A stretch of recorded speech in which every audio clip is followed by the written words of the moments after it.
the Native Americans commonly uh, reported living that long, and people said, well, we don't have their birth certificates and things like that. It's like, well, we only have their records to go by, but you see the Native Americans, the Native Inuits, and then the Native Australians and people across Africa and Europe and Asia and things like that. They lived in this more traditional way.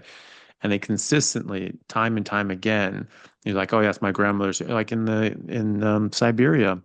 Oh, what's the name of the group? Oh, the Nanette. Yeah. So they're herding at caribou and things like that. Caribou, I think caribou. And and they and there was a lady there.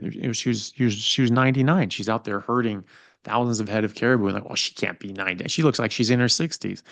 So they just on face value of what we would normally what like a 60-year-old person would be capable of or what a 90-year-old person would be capable of here in the West, we just assume that they must be lying because that doesn't make sense to us based on what we normally see as an average. But when you see it consistently again and again and again across various continents, how were they all talking? Is this like, hey, let's all just throw these people off and just all lie and add 40 years to our age and just to throw these people off? They're all consistently relaying how much longer they live and how much healthier they are at older ages. And maybe we should actually start paying attention to that and maybe thinking about what they're doing that we're not. Yes, these are real human beings. They live in the Mm. real world. Yeah. Technocratic humanity is sick. We've talked about this. Practically everybody's ill. And nowadays in Britain, in America, if you go in a playground of any school, you can hardly see any healthy children.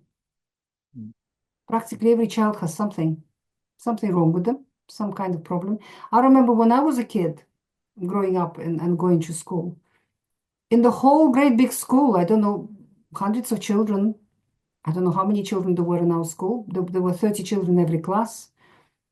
We had one kid with glasses, and everybody teased him mercilessly for those glasses. You know, we were all so healthy. Mhm. Amazingly, there was nobody overweight. Everybody was slim, everybody was strong, everybody had rosy cheeks, and when the bell rang for a break between lessons, the whole class just rushed through the door, breaking the door basically. Everybody ran outside and people run around. Now looking at children, this is a very, very different picture. Very different picture. So that's what technocracy does. So when technocratic human beings then look at the real human beings, such as these Nenets people in Siberia, we've got lots of other varieties of people living in Siberia, and they all caribou herders, they all deer herders, and they all live at very, very cold temperatures and wear their traditional clothes. They're also healthy, these people. Their children are healthy. They they grow up in a natural environment. They don't go to school. So they live with nature. They're real human beings. And to a technocratic human being who thinks that civilization means gadgets and cars and houses and, you know, special clothes with labels and whatever, what have Mhm. you, they think that those people are savages. But for those people, when they talk between themselves and when you talk to them, we are savages. They pity us because we are completely and utterly lost. We don't trust ourselves and we only trust our technocratic lying sciences. We have to have proof for every statement. These people do live over 100, healthy and happy, and everybody's got their destiny and their own life path. But they live in a completely different paradigm, completely different reality than the technocratic humanity lives in. And having got a farm and living with nature, close with nature, you realize all of that when you're in contact with nature more than with technocracy. You realize all of that, just what treasure it is, the real world. And the real happiness is only there. The real truth can only be found there. There is no truth in technocratic humanity, and there is no health, and there is no true happiness, and there is no true love either. People don't even can't define it, what it is, happiness, what it is, love. They can't Mm. even define it in the technocratic construct because these things are incompatible. with technocracy. They only exist in the real world. There are wonderful books now published about Aboriginals in Australia, how they used to live. You know, I have a couple of books now. One's called The Dark Emu. That's a very good book.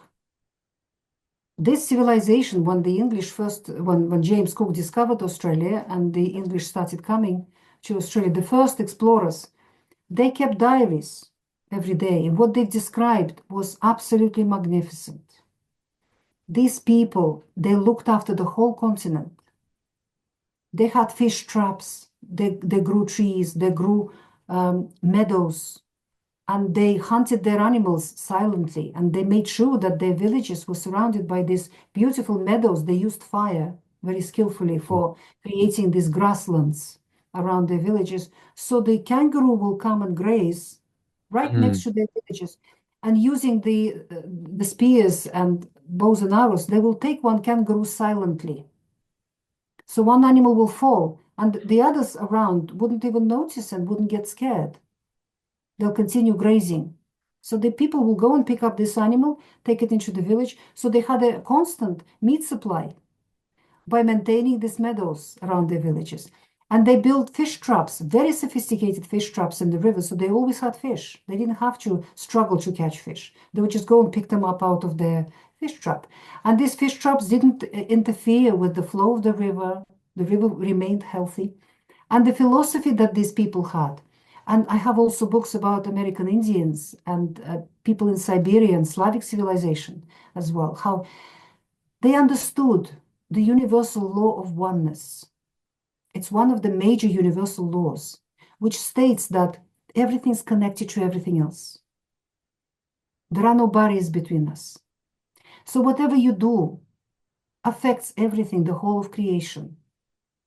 That is why whatever these people did, they made sure that they looked after the health of the whole web of life around them, that the forest is healthy, the animals are healthy, the soil is healthy, the insects are healthy, the microbes are healthy, the waters are healthy, the rivers are healthy, because they understood that they are part of this whole big circle of life. And if they don't look after one part of that, if they abuse it, even one part of that circle of life, everybody will suffer, including them. Technocratic humans don't understand that. They can't understand it. They abuse nature. They've turned nature into their slave. They're destroying this planet. And then they think, why are we sick? Why are we living like slaves? Why do we have a slave system that the majority of population lives like slaves and the authorities are becoming more and more tyrannical? Because if you abuse, if you let even one suffer in the whole creation, everybody will suffer. We're living that truth without realizing what we do and how we've created that kind of reality for ourselves. Hey guys, just want to take a second to thank our sponsor at Carnivore Bar. I don't promote many products because honestly, all you need to be healthy is to just eat meat. For those times that you're out hiking, road tripping, or stuck at work and you want a nutritious snack that is just meat, fat, and salt if you want it, the Carnivore Bar is a great option. So I like this product not because it's just pure meat, but also because I want the carnivore market to thrive as well. And the more we support meat-only products, the more meat-only products there will be available in the mainstream. So if this sounds like something you'd like to get behind, check it out using my discount code Anthony to get 10% off, which also applies to subscriptions, giving you 25% off total. All right, thanks guys. I wanted to ask you as well because I heard you talk about well, certainly all the different things that the GAPS diet helps, and I've certainly seen the exact same thing. I mean, essentially carnivore diet is a plant-based GAPS diet. I mean, it's very, very similar sort of ideas of just avoiding certain things that a body that humans aren't really capable of extracting nutrients from, can cause harm, have these other sort of toxins, lectins, etc., that disrupt our physiology and biology. Um, and seeing this, I've seen so many people heal, especially from things like autoimmunity. It's one of those things that we've had very poor treatments for in Western medicine, and it afflicts so many people. And it's big business. The number one grossing pharmaceutical agent, I forget the name of it, but it's an autoimmune drug. And I think in last year they grossed somewhere around $23 billion. And then number two was Humira as another autoimmune drug, which was around $6 billion. And then down to number three was Ozempic, which, I mean, everyone thought that would be the number one seller last year, but it was actually only number three. The number one and number two grossing medications were for autoimmunity. So this is big business. And so they're, I mean, they're not certainly not looking for a cure, because that would kill the goose laying the golden egg, because they make tens of billions of dollars a year treating the symptoms of autoimmunity as opposed to treating autoimmunity and treating the root cause of it. I've come to the conclusion that autoimmunity is not autoimmunity. The body's not attacking itself. That your body's getting attacked by these toxins, like lectins, etc. I even found a paper from, was it Dr. Freed in 1991, and he made the argument back in 1991 that autoimmunity would have to, if the body was attacking itself, it would have to satisfy several different criteria which are not satisfied in that current model of thinking. But just the known properties of lectins at that time could satisfy all these different conditions of what we would see in something we call autoimmunity. And certainly it fits when you remove all these different foods and you just basically eating, meat and fatty meat, that these problems improve a lot. And I heard you, I think, yeah, you were probably one of the only other people that I think that had a very different take on autoimmunity that I found very, very interesting. I was wondering if you'd like to discuss that with us. Absolutely. In my blue book, Gut and Physiology Syndrome, which is behind me here, it's quite my latest book, and it's quite thick. Oh, the whole thing fell down. Yeah, it's quite thick. So I have a whole chapter on autoimmunity where I explain where it comes from. The mainstream concept of mimicry phenomenon that all the doctors are laboring on was created by pharmaceutical industry because it sells drugs. It has nothing to do with reality. It is a technocratic medicine, technocratic concept, technocratic propaganda, basically. And what it says, it states that your immune system has gone silly, doesn't know what it's doing, attacking its own body, so we must kill it. Mm. And the pharmaceutical industry is churning all these drugs to kill your immune system. So, the more we study autoimmunity, the more we realize that every chronic degenerative disease has an autoimmune component. Mhm. Every one of them. There are more than 200 now of autoimmune conditions that have been classified as autoimmune. And the more we're researching every chronic degenerative disease, the more we realize that there is an autoimmune. Autoimmunity is only one tool that our immune system uses. It's got a big bag full of tools, and your immune system knows what tool to use for what job. So autoimmunity is used, and every time a doctor finds an autoimmune element in your, some antibodies in your blood, that they say, oh, right, your immune system has gone rogue. We must kill it. Let's try this drug, and let's try that drug. And I'm not surprised that they're bestsellers, because practically every degenerative disease is autoimmune, and practically everybody in a technocratic construct has a degenerative disease nowadays, has some kind of chronic illness nowadays. So the real mechanism of autoimmunity is contamination. And it's first and foremost contamination of collagen, proteins contamination. So toxins coming out of your gut when you have abnormal gut flora, and toxins coming from outside like to attach themselves to collagen, because collagen has a lot of amino acids with sulfur in them, sulfur-containing amino acids. Sulfur is a major detoxifying mineral in the human body. It's like a magnet for toxicity. So these toxins, they attach themselves to a molecule of collagen, and that changes the three-dimensional structure of that molecule. The immune system surveys your body all the time. It finds these contaminated collagen molecules, looks at them and says, gosh, you look strange. And first, it would use a mechanism that is on the shelf, ready to go, called inflammation. Your immune system will grab inflammation and use it to clean that contaminated molecule of collagen. Inflammation is a wonderful mechanism.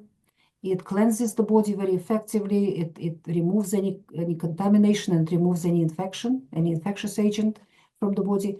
So, but it's uncomfortable for people. It causes redness, swelling, pain, discomfort, and limitation of function. So people run and take anti-inflammatory drugs to kill inflammation. So the collagen stays contaminated. But the toxin keeps coming in and more collagen gets contaminated. So the immune system then thinks, gosh, I better use some other tools. So it will then study this contaminated collagen and start creating specific weapons against it. Antibodies, which the doctor finds in your blood. Antibodies. What the antibody will do, if it cannot cleanse that collagen, it will destroy it and remove it. So you start losing collagen. And that causes a lot of symptoms because your connective tissue starts getting loose. So the mainstream doctors then give you these drugs to kill your immune system, to stop it from being active at all. If you kill your immune system, then nobody's cleaning you at all. Toxins keep coming, you're just getting more and more contaminated. That is why the mainstream medicine considers every autoimmune disease incurable. We can only control symptoms and make you a little bit comfortable, but the disease will continue progressing and eventually it will destroy you and kill you. That's the mainstream paradigm. That's the technocratic paradigm. But if you don't go to the mainstream doctor and don't start taking these immune suppressive drugs, but cleanse your body yourself, and to do that, you first have to heal and seal your gut wall. Because in many people, in all GAPS people, their gut wall is like a sieve. Holes develop in it. Foods absorb undigested. Toxins come in through those holes in the gut lining.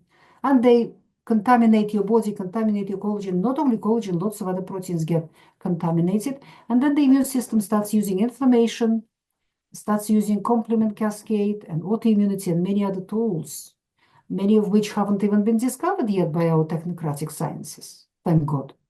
Otherwise, they will have a drug for everyone, for every one of those mechanisms to suppress it. So you have to heal and seal your gut lining, close all those holes.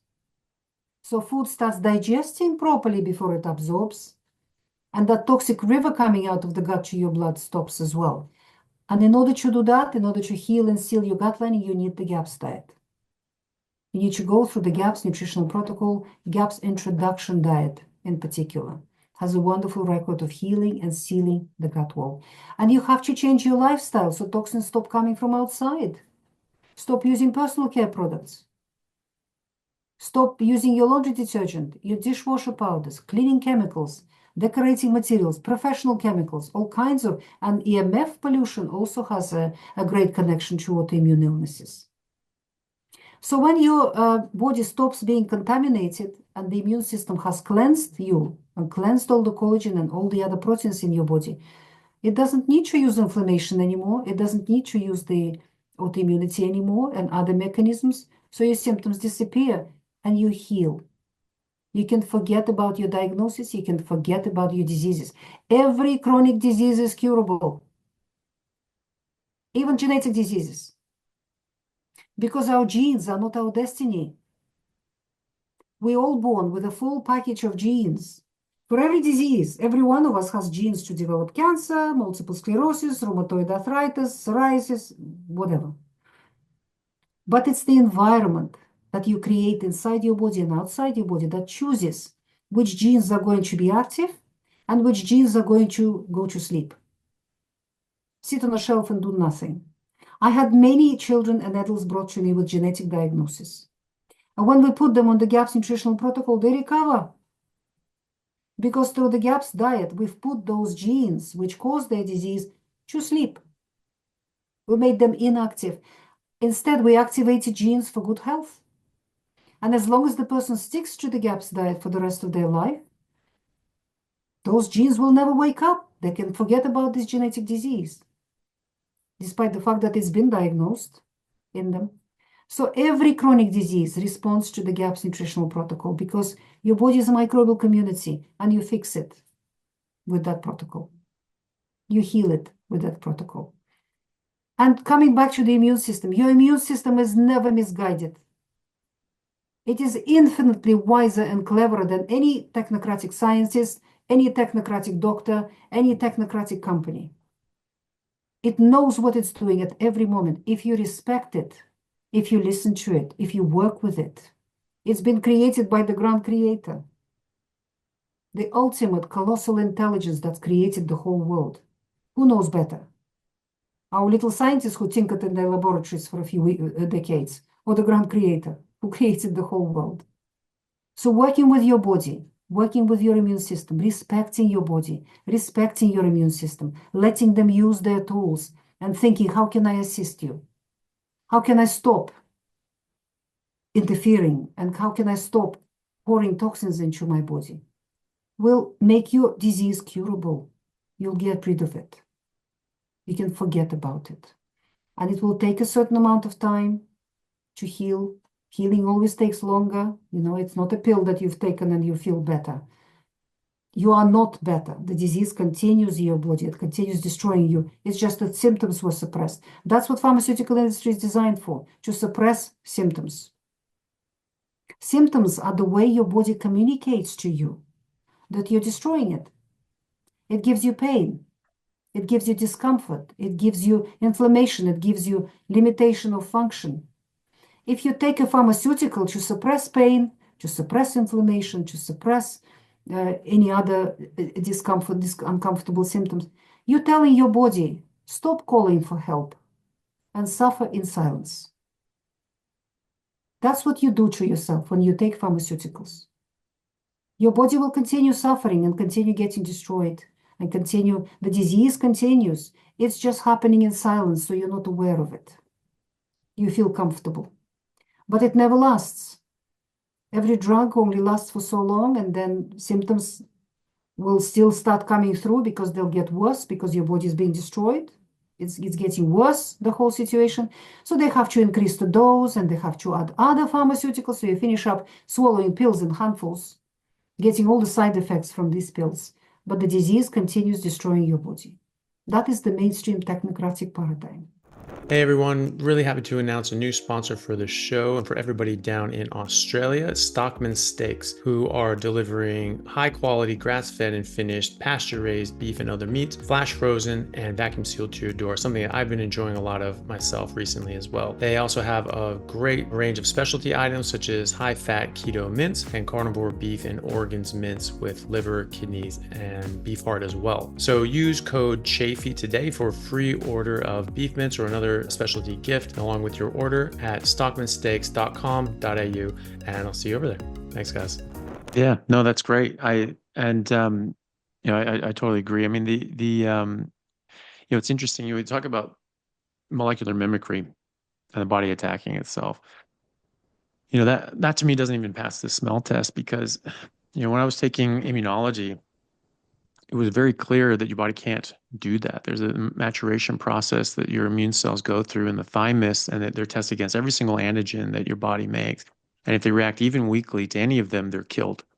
So under normal circumstances, you cannot express antibodies or have an immune reaction with any molecule that your body makes. And so if the idea of molecular mimicry is thrown out at that point, because if you could make an antibody towards, pathogen that cross-reacted with your own antigens, well, then you have the capability of making an antibody that reacts to your antigens in the first place. You don't need molecular mimicry. So that's a useless step, even if your body is attacking itself, which I don't believe it is. You don't need that intermediary molecular mimicry. And a perfect example of that, showing the false nature of that, is blood types.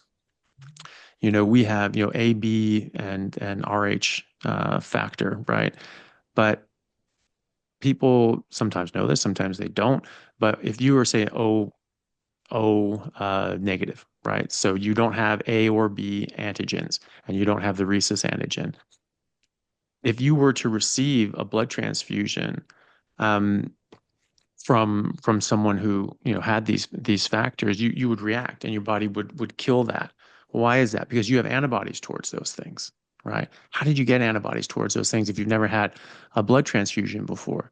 Because you actually get A, B, and rhesus factors in your food. You eat these things and they comes in your body, and your body says that's not supposed to be there, and it sensitizes them to that. So let's say you had AB. Let's say you were AB positive, and you're getting these antigens in through your food, and then there's this molecular mimicry. Hey, look, this is outside of our body. Let's attack it. But hey, that's on your cell too. Let's kill that too. So your body knows your body's not going to attack the AB. If you have AB, you're not going to attack AB or anything similar enough to AB that it can then cross-react because you're not capable of doing that. And so that the entire paradigm of autoimmunity just falls apart. I mean, you just with simple scrutiny. And even in my immunology textbook, which I've gone back and looked through, it was very clear. They said, well, something has to go wrong with this maturation process. We have no idea what it is. So this is a guess. I mean, it's sort of a concerning thought for, for people's professions, but at the same time, it just sort of boils down what that sort of medicine is. It's algorithmic, it's formulaic. There's no thought and discipline. There's no art to it. And is it